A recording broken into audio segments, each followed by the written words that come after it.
Mabibilis na balita po tayo.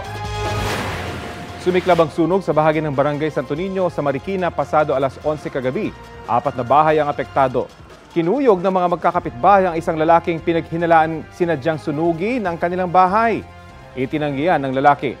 Sinuri siya sa ospital dahil sa mga tinamong sugat bago iturn over sa himpilan ng BFP para sa investigasyon ukol sa sanhi ng apoy at kung totoong sinadya ito.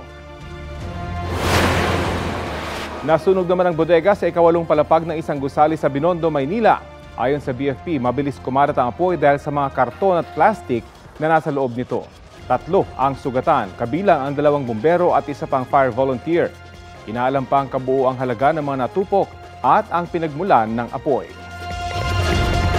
Kapuso, alamin ang maiinit na balita. Bisitahin at mag-subscribe sa GMA Integrated News sa YouTube. Sa mga kapuso abroad, samahan nyo kami sa GMA Pinoy TV at sa www.gmanews.tv.